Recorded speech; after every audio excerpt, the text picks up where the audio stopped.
Okay.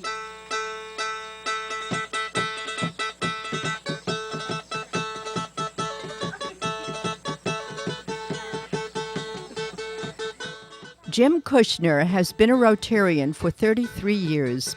He is a former ambassadorial scholar, founder and past president of the Inwood Rotary Club, and recipient of Rotary's Service Above Self Award. But he is best known for his immediate physical involvement in any disaster that arises around the world. Here is Jim to tell us about his involvement in the Philippine disaster, where he addressed relief efforts following Typhoon Yolanda in the fall of 2013. I arrived in the Philippines about a month and a half after Typhoon Yolanda had destroyed vast areas of the country, especially on the island of Leyte in the Tacloban area.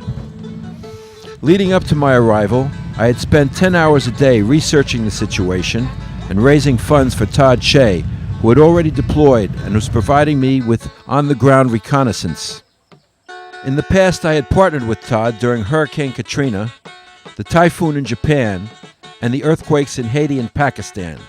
When I finally arrived in the Philippine island of Cebu, I was able to secure, with the help of Consuelo Lopac, the release of 1.6 million meals consisting of rice and beans, macaroni and cheese, and packed by Rotarians in Ohio and Minnesota. We reshipped the packages of food to the island of Leyte, where I teamed up with Brian Lydon, with whom I worked the Hurricane Sandy disaster in the Rockaways. In Tacloban, along the coast, we distributed the meals with the help of locals Daisy May Molo and Helen Asadillo. Brian Lydon had developed cancer as a result of his humanitarian involvement at Ground Zero after the attacks of 9/11. This inspired Brian to help the people of the Philippines in their hour of need, and he spent many weeks buying building supplies, wood, tin, nails, and bamboo, which he used while coordinating local teams in the reconstruction of homes devastated by the typhoon. Supplies were purchased locally, thus infusing much-needed funds back into the economy to aid the poor community and the inhabitants who had suffered so greatly by the disaster. They had lost not only their homes and possessions, but their family members as well. These were the people who had fallen through the cracks, uninsured, destitute, and without any social safety net. I saw in the eyes of those benefiting from our work hope and gratitude, even from the survivors of families who had lost loved ones to the ravages of the storm.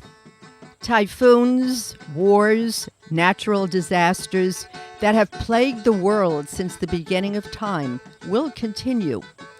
Next week's tragic headlines will supersede today's. Isn't it time we stopped asking others to take care of society's ills? Isn't it time that we all contribute to the improvement of the world we live in, instead of passing the buck and complaining that someone should do something, when in the end, that someone is ourselves?